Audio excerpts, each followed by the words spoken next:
You are listening to the BlahCade Pinball Podcast. I'm your host, Chris Freebus, aka Shut Your Trap. Joining me as always, halfway across the world, Jared Morgan. G'day.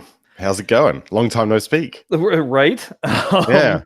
This we always say it, folks, but this is what happens when we're in that gap. We've discussed all we can about the last pack. We've speculated all we can about what there is to speculate about. And we have to shut our mouths about what we know is coming. And so we just kind of have one of these episodes where it's just like, oh, well, what can we talk about? Yeah. What can we talk about? I've got a few things floating around in my mind. Well, I've got a few things too. So we'll all right, we'll see how we go. I reckon we'll be able to piece together an episode here. I'm sure we will. Yeah. For those of you for the ride, folks. Right. For those of you that watch us live on YouTube, feel free to pop into the comments section and make some suggestions. So I went and I had an ear test today, Jared. The funs of getting old.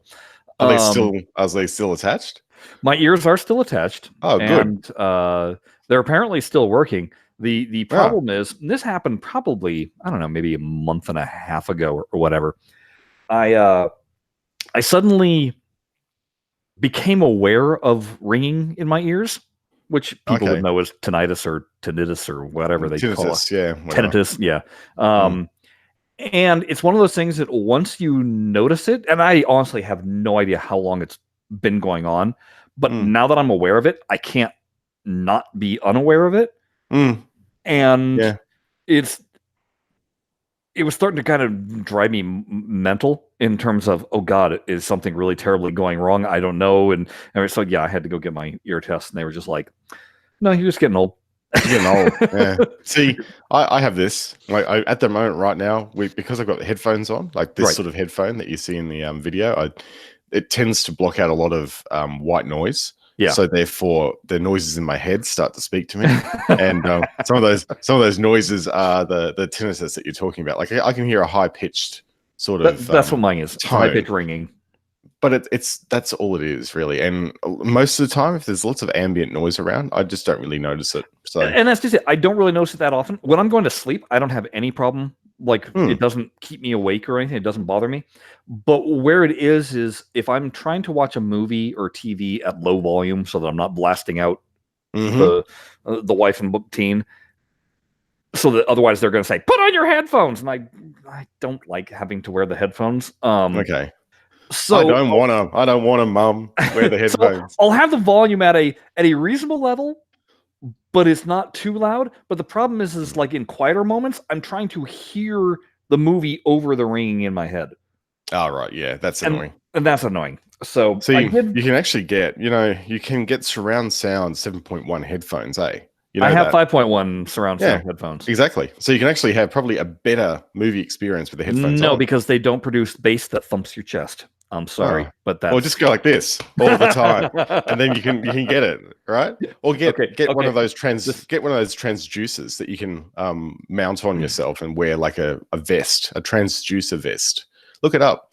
Jared thumping is just like that. Reminds me of a joke I'm going to tell, and it might cause us a lot of problems. But what I was going to say before we get to the joke that might cause us problems, I did learn something interesting about the tinnitus, and that is why you have the ringing in your ears to begin with. Why is that? Well, okay, so you got the deep inside the ear, you got this little, what is it, the cochlear or whatever, I'm not sure. It's got all the little tiny hairs in it, right? Yes. Those little tiny hairs are what send the receptors for the sound. Well, when some of those hairs get really, really small, they shrink down. And depending on which hairs shrink, can cause you issues. Like, for instance, being able to go on rides that spin you around like a merry-go-round. Yep. Suddenly you can't handle them anymore. It's because your hair is now too short and it's throwing off your balance. But in others, they deal with how you interpret sound. And eventually, if the hair gets too short, it basically sends a signal to the brain of, I'm not working anymore. I'm done. Right? And the brain goes, oh, well, we can compensate for that. Boom, ringing. Yeah, or like while your brain is relearning what your ears are telling it, it's essentially repatching. Like I'm doing like an old switchboard motion in the video here, repatching all its connections. Going, oh, we'll just ignore that one. We'll just take that, unplug that from the switchboard, and be fine. We'll just use the other ears, and you won't hear it that much. Yeah. Okay, you ready for the joke that? Sorry, folks, if you're if you get offended easily, it's all Chris's fault. It's all my fault, and I was telling this joke ever since I was even going to private Christian school. Why is it better? Christian school. I'm just putting this out there, folks. You know, so why is it better that Christ got crucified than stoned? Because it's a lot easier to make the sign of the cross, and then they go. It's terrible. So, anyway, not as bad as I thought, but still a terrible joke. Depending on who you're talking to, that's god awful. God awful. Pun wholly intended. Little bump. Yes. Okay. On that note, I'm going to do my one and only pinball thing that I actually have. Okay. And what do you know? What does it relate to? Why the Williams Pinball app? Oh, yes. Of course it does. Why would I not be surprised? Exactly. So I had been following this rigorous methodology of filling out a chart every single day. I was not resetting the challenges. I wanted to know what was possible within the time frame, right? Mm-hmm. And then, after about 28 days, Zen changed the rules. Yes. Which I think, as a caveat, you should probably expect to happen every 28 days, by the way. Probably, I don't know. So anyway, they changed the rules suddenly. And now, granted, the only way that I even recognized that the rules got changed was because I was keeping these charts. Mm-hmm. But they changed them, and suddenly you were getting fewer table parts, you were getting a lot more tickets, and you were getting next to no coins, which was highly annoying. I went from doing an average of 7 coins a day to getting 3 coins a day if I was lucky. There was a couple of days where I got 0 coins for the day, and I was doing all 4 challenges. Yeah, that's pretty shoddy. That's tight. So I wound up finally getting enough coins, my 100 coins, to upgrade my final table, which was Safecracker. Mm-hmm. Now, the last time during the initial launch of the game itself, when I plowed through all 7 tables in 16 days, is what it took me to max them all out. Mm-hmm. As soon as I'd maxed them all out and was no longer collecting table parts, there was just no card to even flip. I didn't get a card. Right. It was like gone. So I was curious to see what's going to happen now that I'm not collecting a table part. Well, lo and behold, I'm getting a coin instead. Oh. Every single time. I'm getting a coin. And I went, okay, well, all right. Do I continue doing the 4 challenges and that's it for the day and being very angry? Oh, the one other thing they changed, which was just, they changed the score requirements on Attack from Mars 1 ball. Mm-hmm. I noticed it when playing premium to get 15 stars. It required 8 billion points on 1 ball. Right. Okay. That's pretty hard. Brutal. Brutal. But then Pinball Wiz 45B pointed it out to me, and then I confirmed it myself that in Basic Challenge, it got insanely more difficult too. Oh, really? Yeah. Like it went from being only needing 800,000 for the first 5 stars to being 2 billion for the first 5 stars. Right. And it capped out at 4 billion for, I think it capped out at 4 billion for 5 stars or for 15 stars. Anyway, that's just for Basic Challenge. And it was like, this is kind of mean, kind of difficult. And then on top of that, you get the stupid Safecracker challenges, which are just like ridiculous. You kill yourself. Yeah. And then I already went over how I now hate Champion Pub. So you're slowly starting to like build resentment for all the tables in the game, basically. Precisely. Because of the model that you're being exposed to. Precisely. Great. Isn't that excellent? Yeah. So basically I came to the thought of, it's like, well, why am I beating myself up over this? If I'm guaranteed at least 1 coin per goal challenge, even in Basic, why don't I just keep on resetting Basic Challenge over and over again and earning these things like wildfire. So that's exactly what I did. I said, screw it. I'm not doing the chart anymore. I will, if I don't want to play the premium challenge because I don't like that table or I think it's too difficult, I'm not playing it. Same thing with the pro, I don't want to waste a whole bunch of tickets just trying to accomplish it when I'm going to earn the exact same amount of coins as if I just did the basic and reset the hell out of it. So for 25 tickets, like bargain. 20 tickets. Oh, 20. Oh, they dropped it. 20 tickets. So, and on top of that, which again, talk about what the hell are you doing? So, basic challenge resets for 20 tickets. The other 3 challenges reset for 5 coins. Why in the hell would I spend 5 coins to recycle that when I'm not even going to earn 5 coins in the process? That's ridiculous. 5 coins. So you want spending hard currency. No. And it's super difficult to beat. And again, I don't understand what the logic is. It's like, why would I possibly give you more coins than I'm possibly going to earn for tables that are way more difficult for the score goals? You should be giving me more for doing those, not less. You would think. You would think. So yeah, I think they'll probably find in 28 days when they look at the statistical data for that particular change they've made, it hasn't been so successful as far as encouraging people to come back to the app, I would think. So I decided I'm going to farm coins like there's no tomorrow because I want to have all 300 coins before the next table pack drops so that I'm not worried about coins. Well, maybe it might be 300 coins, or they could change it again. Right. So, but even still, at least I'll be like there. So as it is right now, I'm at 260 coins. I'll probably have the other coins depending. Like the first couple of days, I was just, I was playing just a buttload of of this, and I was like, that's kind of not much fun either to just kind of grind through it.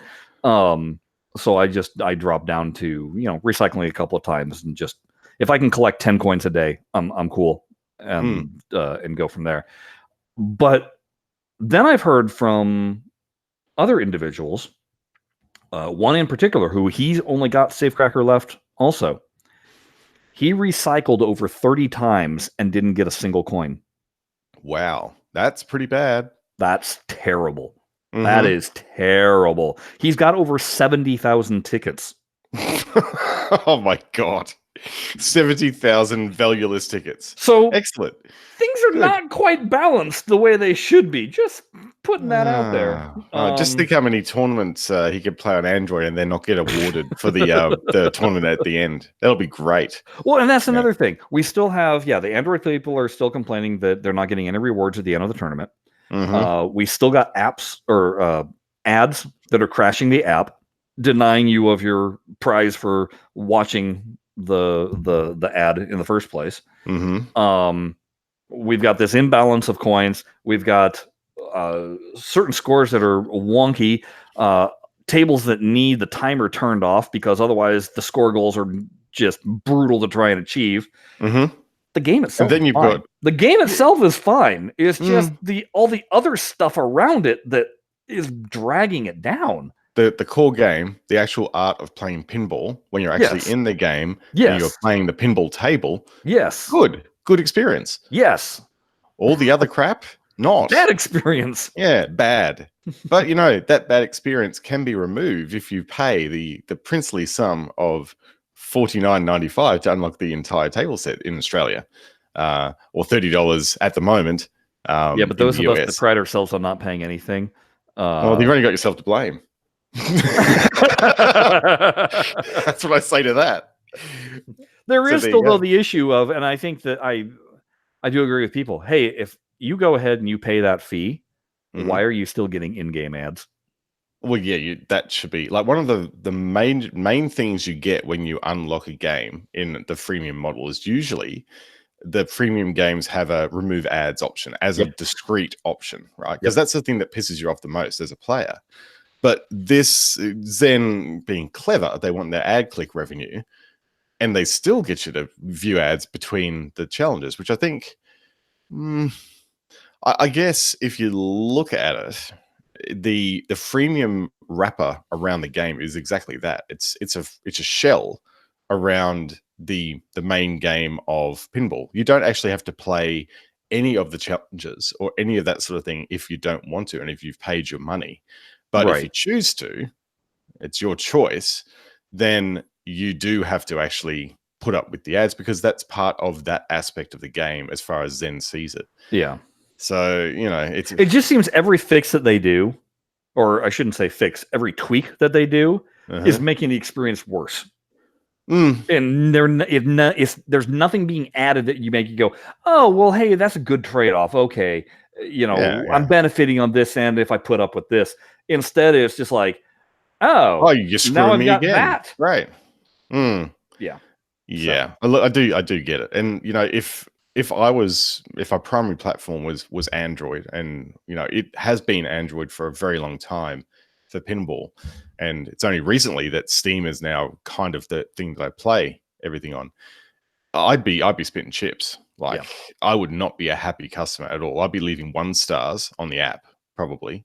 But yeah, honestly, I haven't actually opened the app for probably about a month because I don't have the energy to expend on this model of game. I really detest this model, and because my primary platform Steam, I just don't. Number one, I don't really even have the time to play Steam, so why should I concern myself with the vagaries of the Android experience? Well, it's funny. The 2 places that I'm playing this, or reasons why I'm playing this, if you will. One, like today, after this podcast, I go and take my kid to martial arts. I got to sit there in the car while he's waiting. So what do you think I do while I'm waiting? I play some pinball. I play some pinball. Yeah. The other thing is, right now we're testing the beta for the new packs on Steam. It's such a pain in the butt to switch from the beta to the regular, because then it's got to re-download all the tables, and that takes a while, and sometimes you lose data. So it's just easier to stay in the beta until the beta goes away. And then switch over to the so I'm not playing any other tables than what is in the beta right now either. So again, boom, then I go to the phone and I can play those tables if I want. You pick it up, you play it, and So, I was in a waiting when I was doing my hearing test today. I'm in the waiting room. What do you think I'm doing? I'm playing pinball. Of course. So that is where mobile is genius. Yeah, it's great. And that I truly appreciate it. But yeah, it's just you have to. I think if you, as an Android consumer of Williams Pinball, you have to. You have to make a decision, as we've kind of just alluded to in our discussion here. Like, you have to decide whether you just want to play the game and you don't want to have to involve yourself with the challenges and think about how you are or are not getting good value from the challenges. It's like, just like you would with a Farsight's Pinball Arcade app, you know, each time a table pack comes out, you just buy the DLC and that's it. You've got your game, you can play it, you've got the pro physics, you've got everything that you would want if you were just essentially wanting to play the game as a pinball table. Yeah, and it's yours to do with what you play with it offline. You know, everything's there for you. So if that was me, I would just be buying it. Outline. It's kind of funny. I was perusing YouTube the other day, and I came across a video which was how to unlock naughty mode on Scared Stiff. Regarding naughty mode. Naughty mode, that's what they were calling it, naughty mode. Oh, naughty mode. Ooh. And so I was watching it just to see what the person was talking about, and they showed all the steps you need to go through in Pinball Arcade to unlock non-family mode, which, by the way, in the operator's menu, the family mode or the non-family mode is set to default. Yeah, but clearly, I mean, that was the default mode of the table when it was dropped off.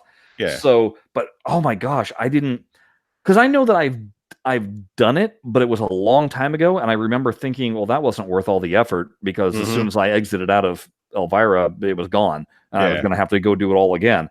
Yes. And yeah, seeing all that, I was just like, holy crap, that was, talk about an experience that you don't want to go through. And he's sitting there going through all the instructions, and here's what you got to do, here's what you got to do. And then at the very end, he was like, oh yeah, you also have to have owned pro mode. Like, oh yeah, that thing. Oh yeah, that's just a little minor point that you probably should have brought up at the beginning of the video. Hey, you know, speaking of YouTube videos, you know how we were talking last week about that that guy that you're watching on YouTube that was really, you know, it wasn't really telling you a lot of information. Wasn't answering a single question, even though it was supposed to be answering all your questions. Yeah. Well, I had something come up on Facebook the other day, and it was from one of the guys that actually, it's from one of the guys that I got Star Race from, actually. Yeah, okay. He said, so could it have been by any chance a guy called Pinball Expert that this video was? I don't know. Maybe. Because Pinball Expert is, well, this guy's boss. And and the funny thing is, it's a protracted story, but put it this way, it made him laugh to hear your comments about his videos. Hold on, I'm looking up right now, Pinball Expert, and yes, that is the guy. I see the picture. He's got a very stern face and a baseball cap on, and that is the guy. Well, who got the good laugh? Not the Pinball Expert himself, but the guy that's the employee of him. Hey, what? No, that is the Pinball Expert. That dude in the video. Yes. Yeah, the guy that I'm talking about is different. Okay. Yeah, so he used to, but there's like, you know, he's started up his own business now and whatever, but he knew exactly who you were talking about. Here's the video. I'm looking at the video right now. Top 12. So if you want to look it up yourself, because now we're going to expose him. Top 12 FAQs from first-time pinball machine buyers by the Pinball Expert, Brisbane, Australia. Yeah, that's him. So the other one that you should watch, and think about this, that at the time of recording this video, this guy was a Stern pinball distributor. You should also watch Should I Buy a New Stern Pinball? Oh, good. Yeah, you've got to watch that. I see it right here. Yeah, so that one is one that you should add to your watch later queue, because I'll give you I'll summarize it without going into too much detail, but he kind of says, screw you, Stern. So yeah, and apparently there's a new Pinball Expert video coming out, which is going to surprise and delight everybody, because it's going to be telling you how great the new Thunderbirds is. Oh, you know what? I watched a video again on YouTube that was basically titled "The Only Pinball Manufacturer in China." I was like, oh, interesting. Clicked on it. Turns out it's Home Pin and Thunderbirds. Yeah. It was a really interesting video watching, because I mean they kind of delve into the fact that there's only one part on the entire table that they haven't made themselves. Correct. This is why it took him so long to make it. Yeah, because he's basically producing all the parts himself. So he said a while back that he did it because he didn't want to be beholden to another company who was supplying parts. Because what he saw in the past, I think Planetary Pinball or one of these other like contract manufacturers was trying to get parts to do up their remakes of all their tables. And basically someone else in the pinball industry just cleaned out all of their parts, and they had no parts left. They had no coils. Yeah. And so he could see that happening. He thought, yeah, you know, I'm just a small pinball manufacturer here. I don't want to be beholden to one of these US companies that, you know, gets a whisper in the ear, you know, allegedly from Stern, and then, you know, says, hey, look, we're going to give you, you know, X amount of dollars to stop production or stop selling parts to this person. And there goes their business, you know? Yeah. So he's smart in that respect. He's smart in that. And I mean, good on him for, you know, doing all of that. Now, I mean, I know Jared doesn't like the table at all. I didn't have that experience thinking that it was a horrible table. I just didn't find it very, like, to me, the spooky pinball tables are all much worse. I don't think so. So I'm just saying, some of the early ones, I'll say they're a little bit basic in nature, but there's some of their later ones, they've got a bit of depth to them. But it's not a matter of depth. It's the matter of how they look the build quality. I don't know. There's something about the spooky ones. I don't care for it all. And the Thunderbirds one didn't give me that impression. But it also wasn't like, wow, that was really a lot of fun. No. Look, and on top of that, it's got the horrible flipper button, which just the Sarlacc pit of doom flipper button. It's it's terrible because it makes your finger go to the tips for pressing.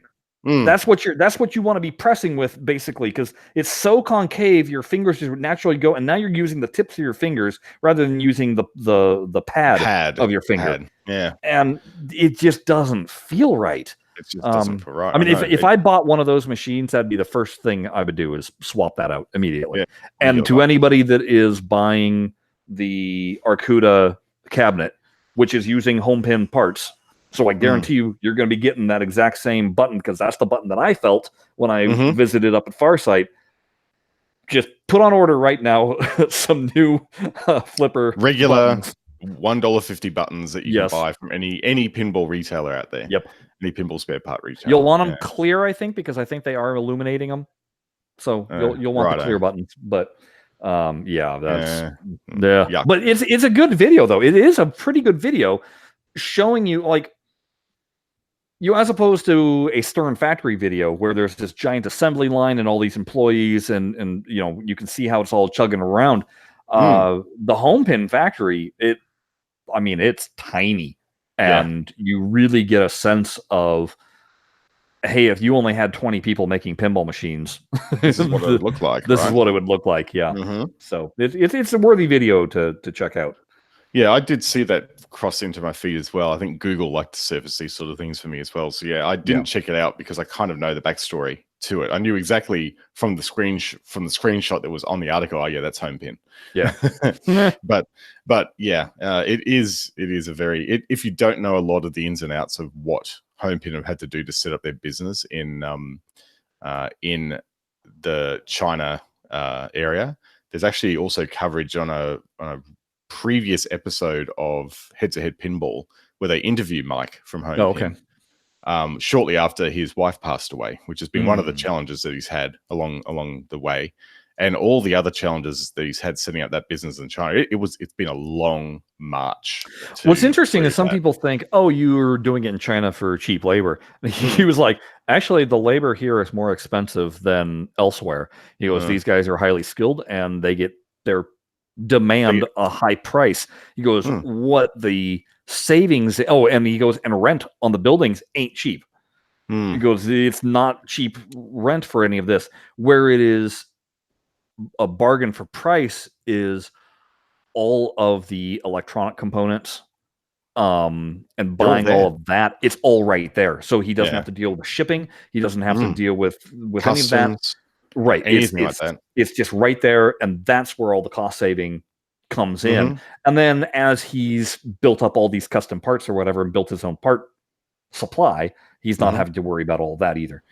Essentially, he can now, and I think he's doing this for the next pinball machine. It's actually not going to be a machine that's destined for outside China. It's actually going to be a machine that's made specifically for the Chinese market. And you think about that, that's a big market. Yeah.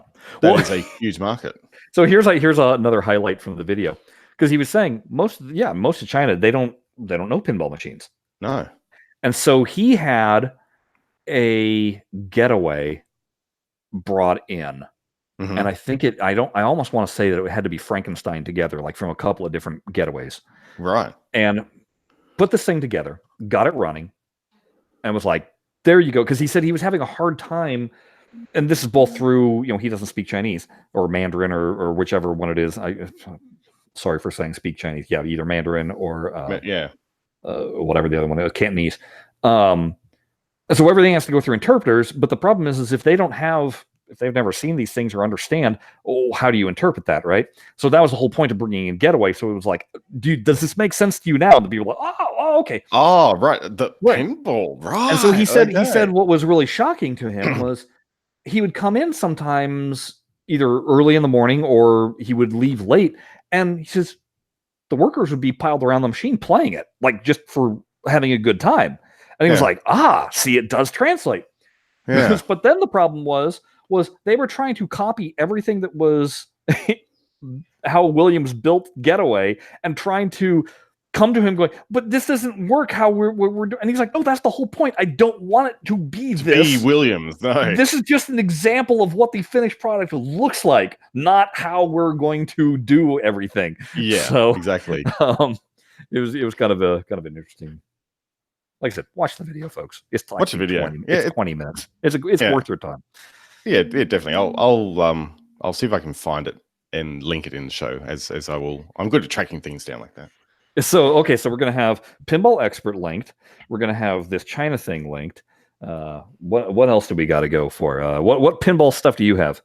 Well, what did I do this week? I think I might have isolated on Star Race the root cause of the problem with all this weird behavior I'm getting, and it does have something to do with either the board edges or the edge connectors on the table, because it was going fine for a while, and then I sort of get the weird lighting thing happening again that I was experiencing. I was going, okay, well, it was fine just the last play, and now it's screwing up again. So that's got to be interconnects of some description. So got out the contact cleaner again, ran my finger with a cloth along the front and the back of all the terminals, and there is a bit of like black stuff coming off.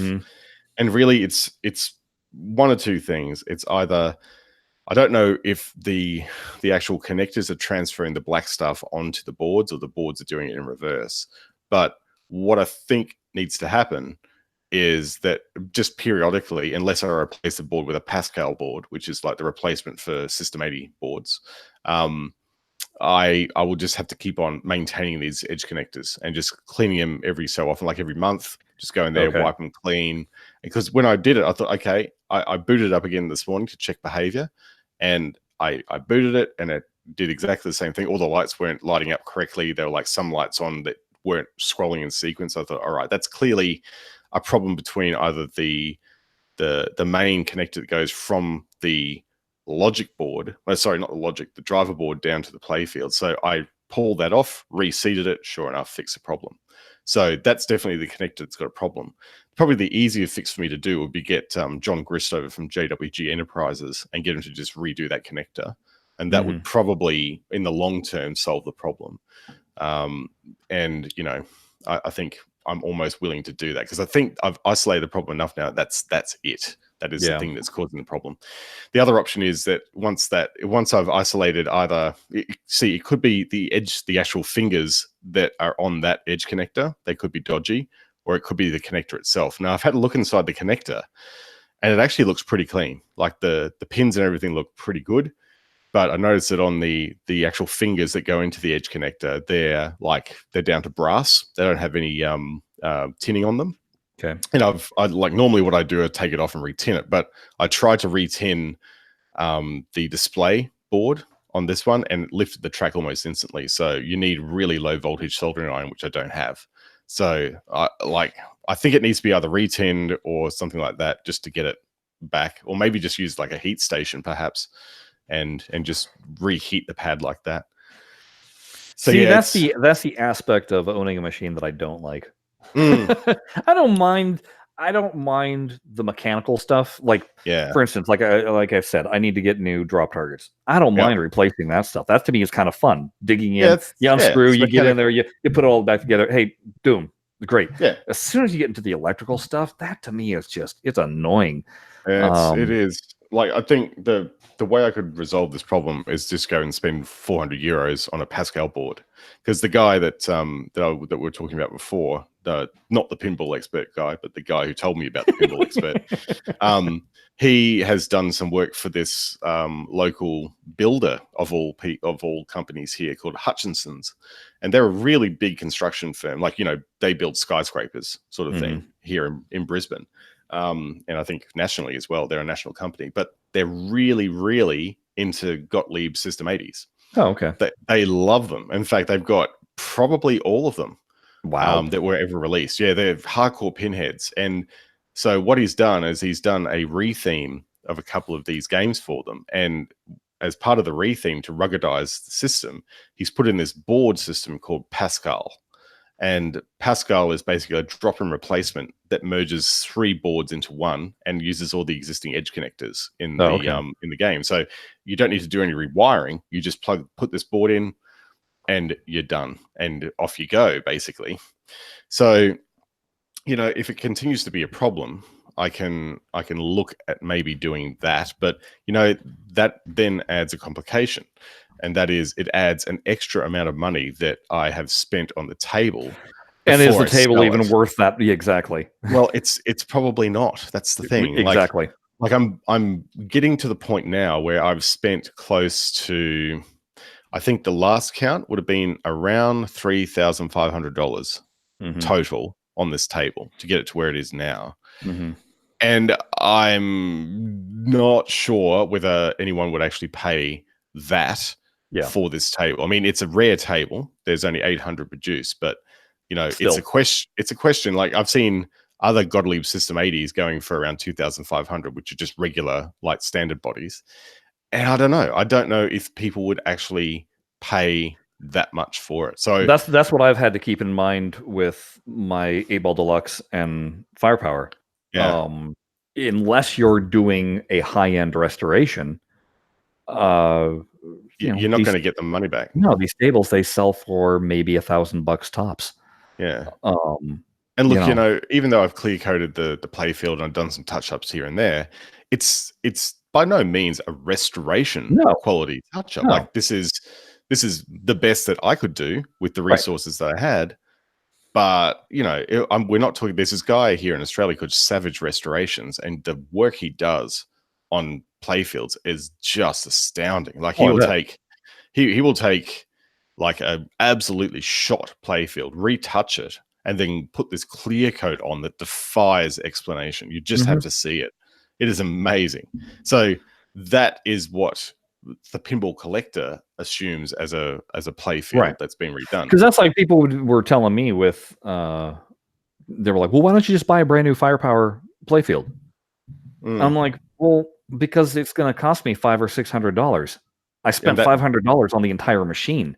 And if I'm going to drop that much money on the playfield, well, you better believe now the backglass better start looking really good, and I better have all the proper, there's not going to be specks of dust and dirt and grime all over all the wires or anything. It's got to all look beautiful in order to then sell. Command the price that you want. Tops $3,000. Yeah, and that's for like a mint mint one. Yeah. So, I think I just need to look. There's 2 ways I can look at this. I can go, look, I've had so much fun doing the work on this game. It's been a blast, and I would do it all again. Honestly, it's been an absolute pain in some respects to do the thing up, but it's been all the right sort of pain for me. I've really enjoyed it.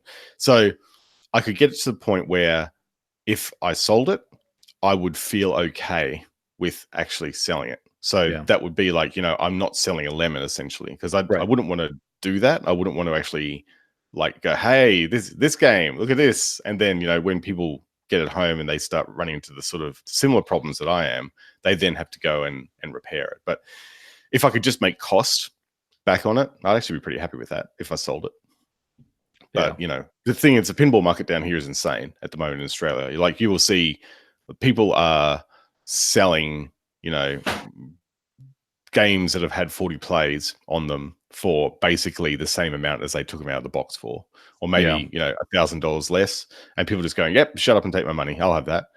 And, project pins down here, which are like, people going, you look, this thing, the playfield presents well, but look, it's not booting. It's nearly there. The lights are coming on, but it's not booting. It's $2,000.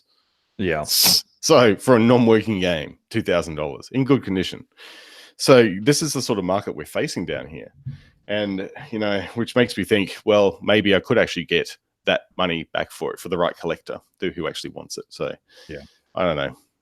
Or I could just keep on enjoying it, because I'm really enjoying it at the moment. Like, after you get the connector problem sorted out on the table and it starts to work well, it's great. Like, it plays really well. So, yeah, I don't know. It might just hang around for a bit, Yeah, it's funny. Well, you know how you get your little, if you're on Facebook, they'll throw up now and then, here's a memory from a while. Yeah, here's a memory of, and it was my kid playing Fireball or Firepower. And you got to understand, I only had that up and running for a month and a half before I took it apart. And that memory was from 6 years ago. Wow. What, 6 years ago? Yeah. Far out. Oh, I'm like, I really need to.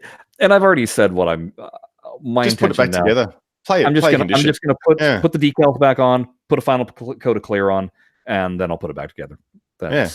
Yeah, totally. And then, do you know what? It's going to be great. Like, it's going to play well, and it's going to be like the playfield's going to be in much better condition than it was when you got it. And I think there's something to be said in some respects for player condition tables. Like, I'll tell you that there's this game on the floor at Netherworld. It's called Trident, and it is a Stern Electronics pinball machine.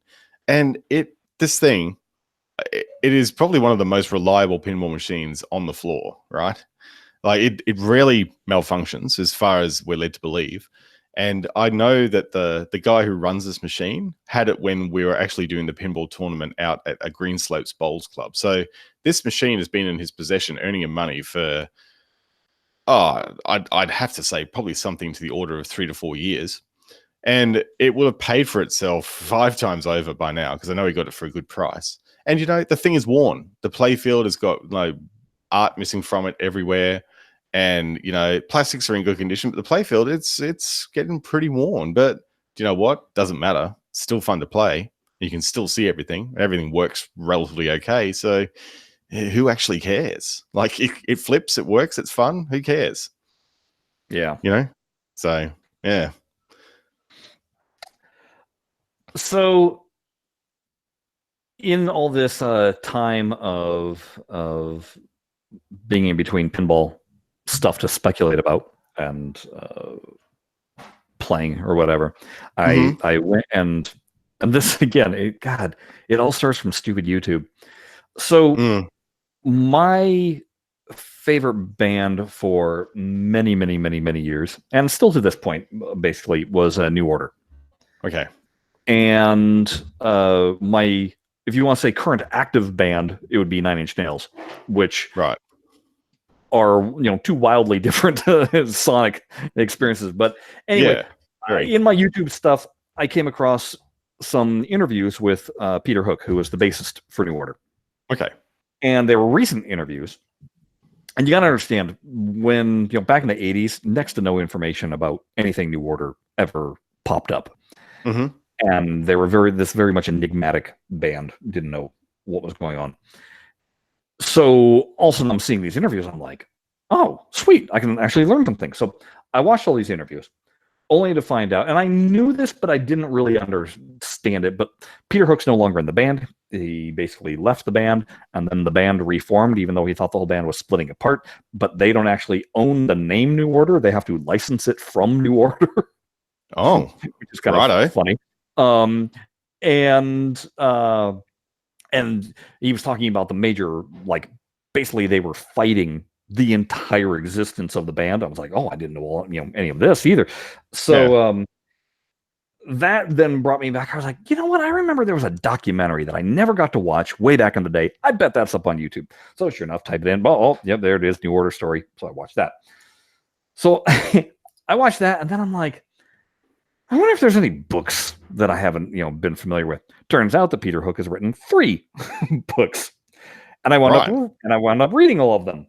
They're basically memoirs. So the first book is called The Hacienda: How Not to Run a Club, and this is what we're going to talk about mainly because it pertains to my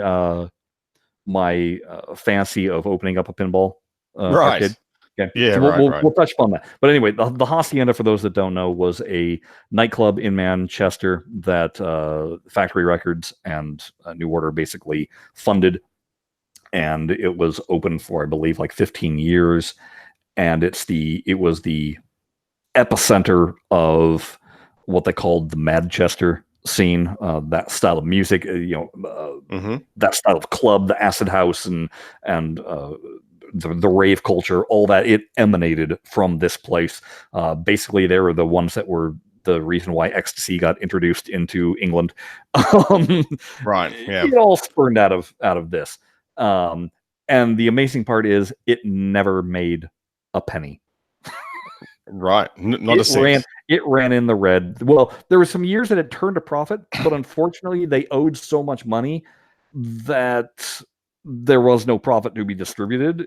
They ran in the red the entire time. So basically I just managed to pay off some bills with the profit they made. Well, yeah. Barely. Or hold off the creditors, more or less, is what you wind up being.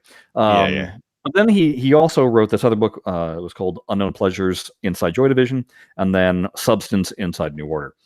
So, and I had also just watched, because it was in my DVD rack, and I was like, I haven't checked that out in a long time, 24-Hour Party People, which is about that whole scene. Right. Anything that you've ever seen about Joy Division or any of the movies, it's always about Ian Curtis and always so somber and brooding and everything. And I've always had this hard time understanding how the music went from Joy Division to New Order, because New Order was always so light and jubilant. Mm-hmm. And then on top of that, in a couple of these things, even in 24-Hour Party People, they talk about how the reason why the band and a whole bunch of bands even formed was because they went to a Sex Pistols show and they fancied themselves punks. And I never associated Joy Division with punk in the least. Well, after reading the book, it's like all the pieces are connected, and you start seeing, that's how, and why they sound the way they sound. Half the time it was by sheer accident. I mean, it's amazing, all these little things that pop in. And then you get into New Order, that book, Substance, and it is basically Peter and Bernard Sumner, the singer, just at each other's throats the entire time. And for anybody that's watched that Netflix documentary called The Dirt, which is all about the debauchery of Motley Crue, and they have a book that's filled with all the debauchery. Turns out New Order was just as debauched. Isn't that the case with a lot of 80s groups, though? Well, when you find out that basically they were doing like 3 grams of coke a day. Well, that's a fair bit of coke. It's just a fair bit. I mean, these people were off their heads 24/7. It's and not just for a couple of years. It's like the entire 80s and most of the 90s. So all of the albums produced during that time were under the influence. Every single one. It's just amazing, and none of that comes through in the music, which is what I find fascinating. But anyway, you have to ask yourself the question: what would it have sounded like if they weren't? Yeah. Well, one of the things that Peter Hook says is, he goes, we sounded our best when we were most at each other's throats. The tension made it better. It was the tension. He says the tension is what made the music what it was. But there was a breaking point where if there was too much tension, then they just stopped talking, and then the music started falling apart again, because everybody would evolve into their own little camps. He used to say about how, like, he was a day person and the rest of the band were night owls. So he'd come in, lay down his bass tracks, and then leave, and then come back the next day, and the song would be completely different, wouldn't have any of his bass in it. It would be all this electronic sequencing and guitars, and then he would have to go in and put his bass in. He says the second he picked up his bass, everybody would scram and leave. And so he was always trying to fight to put his bass in, which is funny because the very nature of their sound is Peter Hook's bass. So it's that whole tension. So that's very interesting. With the Hacienda, and why I found this fascinating was the mistakes they made right off the bat. So right off the bat, rather than buying the property that they were going to put the club in, they went to lease it. Right. And they signed a 25-year lease. 25 years? 25-year lease. Because it would have been cheap, like getting a lease for 25 years. You would think, but you're locked in for 25 years on a nightclub. Yeah, which is generally, transient. Right. So then they hired, and the building that they were in, they used to build yachts in. There was a boat where they manufactured boats. I shouldn't say yachts, sailboats. Sailboats. Yeah. And so then they hired a into this designer to design the facility. They basically just gave him a blank check, said, go for it. And he came out with his budget, and they all went, oh, okay. And then promptly doubled the budget of what it was all going to cost. And the club that he produced, as they put it, it was too far ahead of its time because all the clubs look like what it looks like, what that club looked like then. But then nobody was like, why would I want to go here? Because they basically made it too light and airy with the paint scheme, which they said then they constantly had to repaint because it got dirty so fast. And then it was also too much of an open space, like tall ceiling and everything, which made it, that was fine if you had the club packed out with 2,000 people. But when they first opened and they only had like 40 people, it was like standing in a giant cavern. So it wouldn't be echoing anything. Like, well, it wasn't the well, they did say the acoustics suffered greatly for it. Yeah. But it also just was like, how am I supposed to feel comfortable getting down and groovy when I feel like I'm standing in the middle of a giant warehouse? Yeah. Rather than being in a tight confines. Yeah. And then they made the mistake of being open 7 days a week. Oh, so it was like, oh yeah, I can just go to this thing whenever. It's not like a destination, right? Yeah, well, and part of the deal with Manchester for getting their license was they did it as a membership club. So people had to buy a membership, and that's what got them in. Right. And so they were viewing it as, well, we want this place to be a place that you can just hang out and enjoy. But it was costing more to obviously run and employ the joint than it was customers coming in. Yeah. And the oh my gosh, the bookkeeping on this place was just so out of control. Nobody knowing what. But one of the things right off the bat, they didn't have enough money, so they looked for somebody to help pay for this. Mm-hmm. And so they went to the local brewery that they were going to be getting their beer from. The brewery was like, yes, we'll help fund it. But the bad news was that then they couldn't buy any of the alcohol at a discounted rate. Oh, because the brewery wants its money back, which meant that then they had to charge more money for the beer than other clubs in the area. Well, they didn't want to do that because then people were going to come. So they basically sold the beer at the same price that they were paying for the beer. So they never made any money off the alcohol. Which is kind of the main thing you make money off. Exactly. Club, because that's where you make the cash. So so I'm thinking about all these things based off of our discussion of what it would take to open a pinball arcade and how you'd make your money, going, holy crap, yeah, you can't just build a place that you just want to hang out in because you think it would be cool, because that's not going to earn you the money, man. It's not going to pay the bills. You know, this is the thing. I think we in Brisbane, this is related to something that I heard recently in Brisbane, and that there's this guy, he's well known in the Brisbane pinball scene. His name's Dr. John Cosson, and he's got a lot of pinball machines, and he actually opened up he took rent out on this place, and he opened up this sort of place he called the Grotto, and I think he put about 20 of his machines on location in this site, and found out the other day that he's closed it down.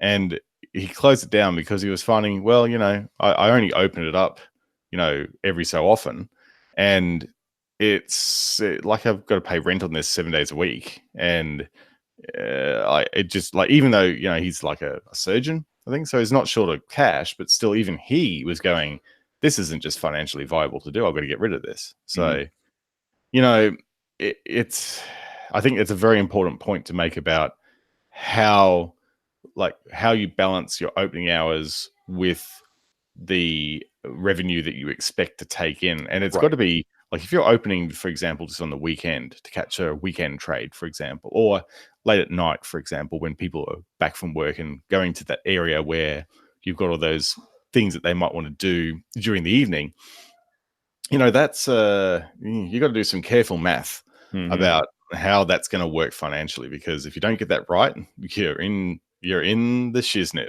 Well, that's what we have a place locally. I don't know if they're national or not, but it's basically called 3 Day Suit Broker, and that's where they've done the math, where they're like, we're going to be open for 3 days a week. That's it, because we know that we're not selling suits midweek to the businessman. No, we're only going to sell them on the weekend when he's got time. Yeah, exactly. And it's smart. Like, you've got to be self-aware enough to go, look, you know, we need to know when we're going to open. And I think in a lot of cases, unless you have like things like beer and you're a pub or something like that, there's very little reason why you would want to open up on any day of the week that people don't have disposable time at their hands. And the weekend would probably be the time to do it. And that would really keep your operational costs down, from a power perspective and all that sort of stuff. But it's also when you think about every arcade, the pinball arcade that you hear open up, it's usually because the person already has a collection of pinball machines. Yeah. Nobody's doing what I was saying, which is starting at zero and just, So essentially that, and you're right, that really does change the balance of the startup cost for this. And like you're basically going in with essentially that $100,000 worth of pins already got. Right. You're just looking for a place to put them and a place to house your passion. And that like takes $100,000 off the ticket. So that's going to make a very different business proposition. Exactly. Right there. That's just rent and utilities and a bit of marketing, So I think I mentioned that BlahCade was opening a location here in Los Angeles. Mm-hmm. And it's now open. And so I haven't gone there, but I was reading somebody's posts about it and everything. And what BlahCade even went and mentioned, they go, we've got enough locations now that we have a whole mess of machines. And so we'll just rotate them in across all of our facilities. And it's like, so your utilization rate is always going to be at, say, 90%. Yeah. As opposed to having to pull a machine, having it sit so that you have room for other machines to come in, and therefore your utilization rate just goes down the toilet. Down, yeah, exactly. So, like you've essentially got money-making devices not making money because they're off the floor. Right. Yeah, that's a big problem. I know that from when I worked at Panavision, it's a motion picture rental house for camera gear, lenses and stuff. Yeah, and there was 2 locations in the Los Angeles area, and I worked at this one that was right in the heart of Hollywood, and then there was another one that was over in the Valley. And the Valley one is kind of that was where manufacturing was. It was the home office. It was the the prestige thing. And the one that was in Hollywood was basically where you went if you want to make a music video, a commercial. That's where you went there to grab your gear. You got your gear. And so everybody would check the gear out on the weekend. You'd come back on Monday, and the gear was just constantly turning over. Sure. And they ran a utilization of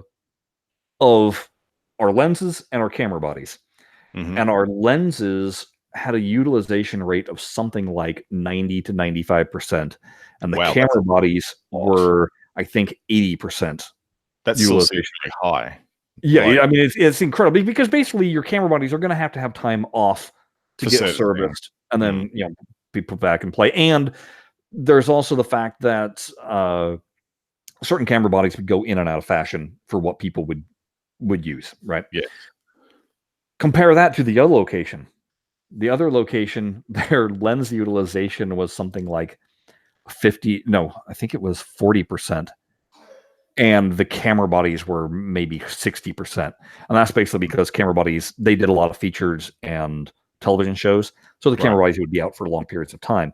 But the lenses, because they were always catering to these high-end DPs, directors of photographies, that once that DP found a lens package that he liked, when he was done with his show, he'd go, put that on hold. And they go, okay. And then they'd go and put it on hold, and nobody could check it out until he worked the next time. So, was this guy paying for the hold, or no?